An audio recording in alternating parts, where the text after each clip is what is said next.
우리 다 같이 사도신경으로 우리의 신앙을 하나님 앞에 고백드리겠습니다.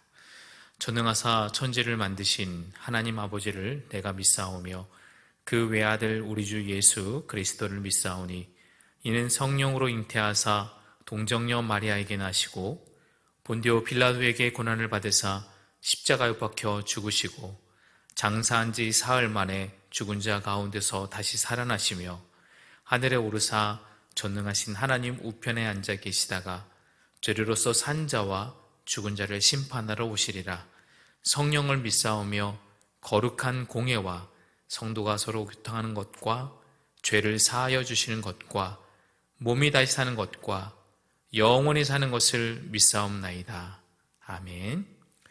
우리 다 같이 찬송가 314장 함께 찬양 드리겠습니다. 내 구주 예수를 더욱 사랑 엎드려 비는 말 들으소서. 내 진정 소원이 내 구주 예수를 더욱 사랑 이전엔 세상 나 기뻤어도 지금 내 기쁨은 오직 예수. 다만 내 비는 말 내 구주 예수를 더욱 사랑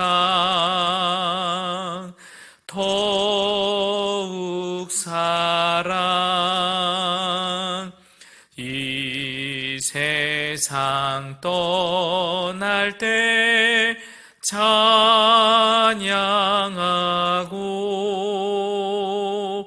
숨질 때 하는 말 이것일세. 다만 내 비는 말 내 구주 예수를 더욱 사랑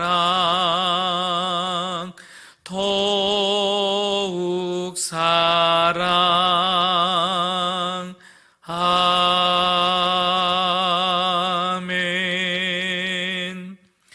오늘 하나님께서 우리에게 주신 말씀은 전도서 8장 9절에서 17절까지의 말씀입니다. 제가 가지고 있는 성경 구약 955면경에 있습니다. 전도서 8장 9절에서 17절까지의 말씀을 저와 여러분이 한 절씩 교독하고 마지막 17절 합독하겠습니다. 내가 이 모든 것들을 보고 해 아래에서 행하는 모든 일을 마음에 두고 살핀즉 사람이 사람을 주장하여 해롭게 하는 때가 있도다. 그런 후에 내가 본즉 악인들은 장사 지낸 바 되어 거룩한 곳을 떠나 그들이 그렇게 행한 석음 안에서 잊어버린 바 되었으니 이것도 헛되도다. 악한 일에 관한 징벌이 속히 실행되지 아니하므로 인생들이 악을 행하는 데 마음이 담대하도다. 죄인은 100번이나 악을 행하고도 장수하거니와 또한 내가 아노니 하나님을 경외하여 그를 경외하는 자들은 잘 될 것이요 악인은 잘 되지 못하며 장수하지 못하고 그날이 그림자와 같으리니 이는 하나님을 경외하지 아니함이니라. 세상에서 행해지는 헛된 일이 있나니 곧 악인들의 행위에 따라 벌을 받는 의인들도 있고 의인들의 행위에 따라 상을 받는 악인들도 있다는 것이라. 내가 이르노니 이것도 헛되도다. 이에 내가 희락을 찬양하노니 이는 사람이 먹고 마시고 즐거워하는 것보다 더 나은 것이 해 아래에는 없음이라. 하나님이 사람을 해 아래에서 살게 하신 날 동안 수고하는 일 중에 그러한 일이 그와 함께 있을 것이니라. 내가 마음을 다하여 지혜를 알고자 하며 세상에서 행해지는 일을 보았는데 밤낮으로 자지 못하는 자도 있도다. 또 내가 하나님의 모든 행사를 살펴보니 해 아래서 행해지는 일을 사람이 능히 알아낼 수도 없도다. 사람이 아무리 애써 알아보려고 할지라도 능히 알지 못하나니 비록 지혜자가 아노라 할지라도 능히 알아내지 못하리로다. 아멘. 전도서 8장은 왕과 권력자들에 대한 그 내용이 중심에 있습니다. 1절부터 7절까지의 전반부에서는 왕의 권력에 관해서 이야기를 하고 있죠. 권능을 가진 왕 앞에서 두려워해야 하고 그의 명령을 경홀히 여기면 안 되는 것처럼 사실은 명령을 잘 지키기만 하면 화를 당하지 않을 거라고 생각합니다. 하지만 그것은 착각이다. 왜냐하면 재앙이란 부지불식간에 찾아온다. 인간은 탄생과 죽음을 좌우하는 통제권과 또 미래를 예측하는 지혜가 없다고 전도자는 말합니다. 그래서 불행의 내용과 불행이 닥치는 그 시점도 알 수 없는 연약한 존재가 바로 인간이라고, 해 아래 사는 인간이라고 이야기하고 있습니다. 후반부에는 오늘 본문은 권력자들, 특별히 권력을 악용하는, 남용하는 악인들의 모습을 지적하고 있고요. 또 해 아래에 있는 악인들에게 과연 하나님의 공의가 그들 가운데 실현되고 있는가를 또 우리 가운데 질문을 던지고 있습니다. 오늘 본문 9절 말씀입니다. 내가 이 모든 것들을 보고 해 아래에서 행하는 모든 일을 마음에 두고 살핀즉 사람이 사람을 주장하여 해롭게 하는 때가 있도다. 사람이 사람을 주장한다는 그 말은 백성을 이롭게 할 권력을 가진 권력자들이 연약한 백성들에게 자신이 가진 그 권력을 악하게 행사했다라는 이야기입니다. 그래서 불의한 압제로 인해서 고통받는 사람들의 그 고통의 목소리가 있고 또 그들을 위로할 만한 사람이 없는 안타까운 현실을 오늘 전도자가 이야기하는 거죠. 하지만 11절에서 연약한 백성들을 더욱 절망하는 내용이 나옵니다.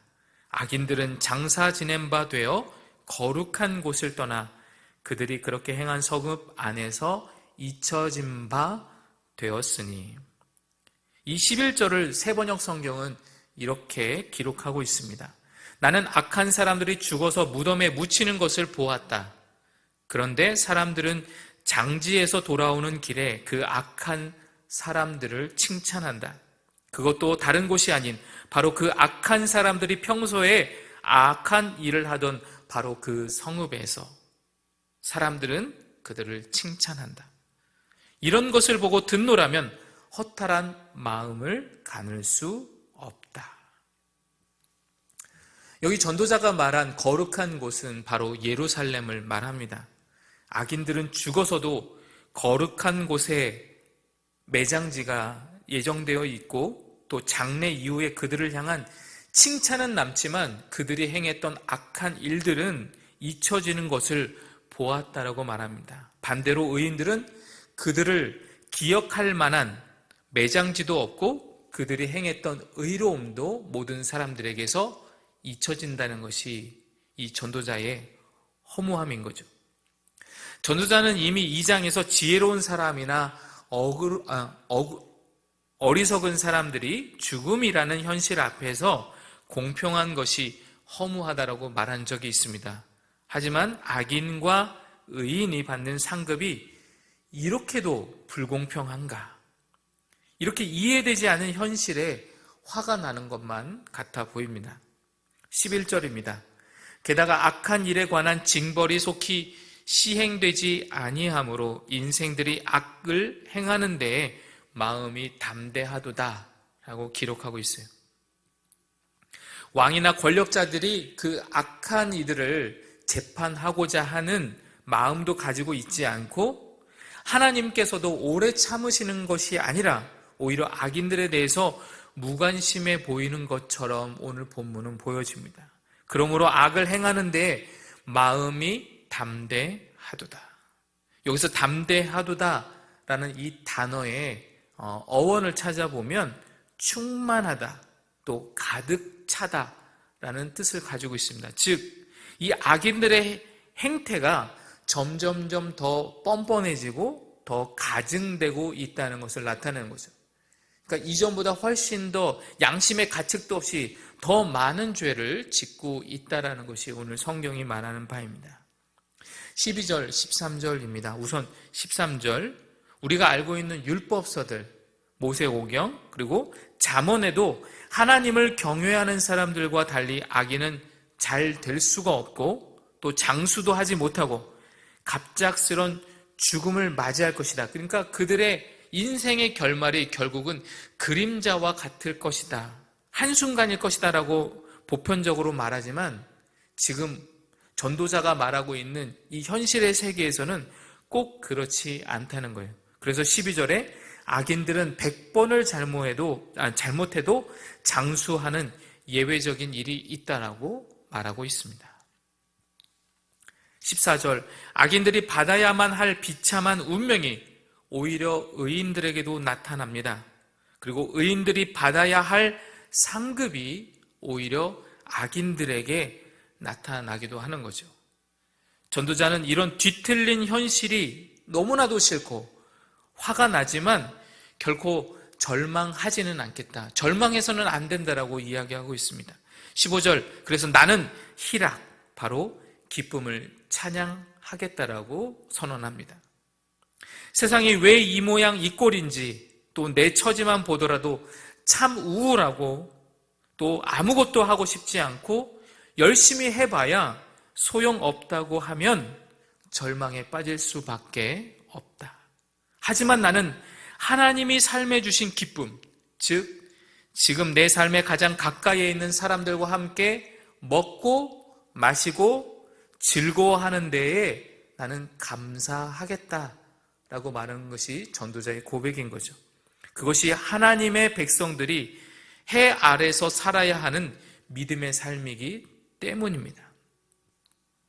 하나님이 특별한 무엇을 내게 더해 주시지 않더라도 하나님이 이 땅 가운데 나를 보내셨고 또 그 삶 가운데 허락해 주신 것에 감사하는 삶이 바로 믿음의 삶이라고 전도자는 우리에게 말해주고 있습니다. 그리고 마지막으로 16절과 17절에서 전도자의 생각을 지금까지의 모든 것들을 정리하고 있습니다. 지금까지 해 아래에서 일어난 일과 행복을 찾아서 나는 연구도 했고 노력도 해보았다. 하지만 하나님이 하시는 일을 해 아래에 있는 인간의 지혜로는 다 파악할 수 없다. 우리의 삶에 다 설명할 수 없는 그 모름이라는 그 존재가 우리 안에 있다는 거죠. 분명 우리의 지혜로는 알 수 없는 하나님만이 아시는, 하나님만이 계획하시는 일이 있다는 거죠. 그러므로 하나님 앞에서 겸손해야 한다라고 오늘 전도자는 8장의 이야기를 마무리하고 있습니다. 사랑하는 성도 여러분, 세상의 부조리나 인생의 허물은 누구도 스스로 극복할 수 없습니다. 바로 잡을 수도 없고 허무한 것을 다른 것으로 대체한다고 해서 또 그 세상이 더 좋아지는 것도 아닙니다. 그런 면에서 전도자의 말처럼 인생은 수고와 슬픔으로 가득 차 있는지도 모르겠습니다. 우리가 수고하여 일할 수 있는 일터가 있지만 만족과 기쁨만 그 안에 있을 수 없습니다. 또 우리가 사랑하는 가족, 우리가 더불어 살아가야 하는 이웃과 동료, 그리고 공동체 식구들과 관계에서도 기쁨보다는 아픔과 상처를 겪는 일이 더 비일비재합니다. 또한 우리의 지난 과거가 아름다운 것만도 아니지요. 또 우리가 앞으로 살아야 하는 미래가 밝은 빛이 보이는 것도 아닙니다. 하지만 성도는 해 아래가 아닌 해 위에 계신 하나님과 함께함, 그를 경외함으로 이 세상의 허무와 부조리를 채우고 또 정의와 공의가 바르게 세우실 수 있는 그 하나님을 믿고 의지하는 사람이라는 것을 오늘 전도자는 우리에게 우리의 정체성을 말해주고 있습니다. 부조리하고 허무한 현실이지만 그 속에서 지금도 역사하고 계시는 하나님, 우리에게 은혜를 베푸시는 하나님을 발견할 뿐 아니라 우리 각자에게 허락하신 개인의 분복에 만족할 줄 알고 기뻐해야 한다라고 이야기하고 있습니다. 그러기 위해 오늘도 하나님의 인도와 간섭하심과 통치를 저와 여러분이 구하면 좋겠습니다. 내 힘으로는 도저히 극복할 수 없는 허무와 실망과 절망에 빠져 모든 것을 포기하거나 절망하지 않도록, 특히 우리의 자녀들이 자신의 불투명한 미래 때문에 더 이상 무너지지 않도록, 또 가정과 학교에서의 갈등이 깊어지지 않고 또 하나님을 포기하지 않고 하나님을 신뢰할 수 있도록 하나님께서 힘주시기를 함께 기도하는 오늘 이 아침 저와 여러분이 되시기를 주님의 이름으로 축복합니다. 우리 함께 기도하겠습니다. 살아계신 하나님 아버지, 우리가 비록 부조리와 허무로 가득한 세상에 살아가고 있지만 하나님의 사랑과 은혜를 덧입은 하나님의 자녀인 것을 기억하게 하옵소서. 더 이상 좌절과 실망과 갈등으로 홀로 눈물 흘리지 않게 하시고 일어나 온전한 일상을 살아갈 수 있도록 위로하여 주시고 힘주시는 하나님의 은혜를 덧입기 원합니다. 하나님이 허락하신 오늘 이 하루 여전히 변함없이 분주하고 갈등 많은 일상을 살아가겠지만 하나님이 주시는 힘으로 기뻐하고 감사할 수 있기를 원합니다. 예수 그리스도의 이름으로 기도드립니다. 아멘.